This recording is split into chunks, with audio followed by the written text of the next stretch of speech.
മഹാദേവന്റെ അനുഗ്രഹം എല്ലാ ഭക്തരിലും ഉണ്ടാകട്ടെ.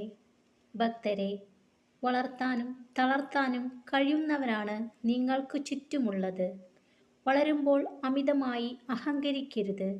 തളരുമ്പോൾ പിൻവാങ്ങുകയും അരുത്. ഉള്ളിൽ ഒരാൾ അനുഭവിക്കുന്ന വേദന അയാൾ എത്ര പറഞ്ഞാലും അതേ അർത്ഥത്തിലും ആഴത്തിലും അയാൾക്കല്ലാതെ വേറെ ഒരാൾക്കും മനസ്സിലാകില്ല. ഭക്തരെ, സംശയം നിങ്ങളുടെ ഹൃദയത്തിൽ നിറയാൻ അനുവദിക്കരുത്. അത് കാലക്രമേണ നിങ്ങളുടെ ബന്ധങ്ങളെ തകർക്കും, നിങ്ങളെ സങ്കടപ്പെടുത്തുകയും ഒറ്റപ്പെടുത്തുകയും ചെയ്യും. നിങ്ങൾക്ക് എതിർപ്പുകൾ കൂടുന്നുവെങ്കിൽ അത് വെറുപ്പിൻ്റെ ലക്ഷണമല്ല, അത് നിങ്ങളുടെ വളർച്ചയുടെ ലക്ഷണമാണ്.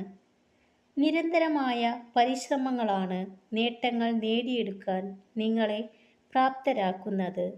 വിജയത്തിന് ഭാഗ്യത്തെ ആശ്രയിക്കുന്നതിലും പരാജയത്തിന് ഭാഗ്യത്തെ കുറ്റപ്പെടുത്തുന്നതിലും യാതൊരു അർത്ഥവുമില്ല. ആളുകൾ നിങ്ങളെ നിസ്സാരമായി കാണുന്നതിൻ്റെ ഒരേയൊരു കാരണം അവർ എങ്ങനെ പെരുമാറിയാലും നിങ്ങൾ അവരുടെ കൂടെ കാണും എന്ന തോന്നലിലാണ്. അത് വെറും തോന്നൽ മാത്രമാണെന്ന് അവരെ ബോധ്യപ്പെടുത്തിയാൽ അവർ തനിയെ നിങ്ങളുടെ പുറകെ വരും. തൻ്റെ ലക്ഷ്യം നിറവേറ്റണം എന്ന് ആഗ്രഹമുള്ളയാൾ എത്ര മോശം സാഹചര്യത്തിലും പിടിച്ചു നിൽക്കാൻ ശ്രമിക്കും. ഭക്തരെ, നിങ്ങളെ തളർത്തുന്നവരും വളർത്തുന്നവരും നിങ്ങളുടെ കൂടെ യാത്ര ചെയ്യുന്നുണ്ടായിരിക്കും. എന്നാൽ അത് നിങ്ങൾ തിരിച്ചറിയുന്നത് വളരെ വൈകിയായിരിക്കും. താഴ്ന്നു കൊടുക്കുക നിങ്ങളെ അംഗീകരിക്കുന്നവർക്ക് മുന്നിൽ, എന്നാൽ അംഗീകരിക്കാത്തവർക്ക് മുന്നിൽ തല ഉയർത്തിപ്പിടിച്ചു തന്നെ നിൽക്കണം. നിങ്ങൾ മറ്റുള്ളവരെ സ്നേഹിക്കുന്നത് പോലെ അവർ നിങ്ങളെയും സ്നേഹിക്കും എന്ന വിശ്വാസമാണ് ഏറ്റവും വലിയ അന്ധവിശ്വാസം.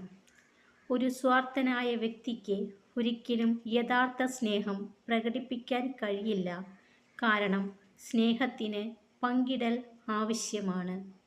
ഭക്തരെ, ജീവിതത്തിൽ ഒരിക്കലും തിരിച്ചു വരാത്ത കാര്യങ്ങളാണ് പറഞ്ഞുപോയ വാക്കുകൾ, നഷ്ടപ്പെട്ടുപോയ സമയം, നഷ്ടപ്പെട്ടുപോയ അവസരങ്ങൾ, കഴിഞ്ഞുപോയ ജീവിതം എന്നിവ. നഷ്ടപ്പെട്ട സമയം നിങ്ങൾക്ക് തിരിച്ചു പിടിക്കാൻ കഴിയില്ല. എന്നാൽ വരാനിരിക്കുന്ന സമയത്തെ നഷ്ടപ്പെടുത്താതിരിക്കാൻ നിങ്ങൾക്ക് ശ്രമിക്കാം. ഭക്തരെ, സ്വയം അംഗീകരിക്കുക, സ്വയം ബഹുമാനിക്കുക, സ്വയം സ്നേഹിക്കുക. കാരണം നിങ്ങളെക്കാൾ നന്നായി നിങ്ങൾക്ക് വേണ്ടി നിലകൊള്ളാൻ ആരുമില്ല.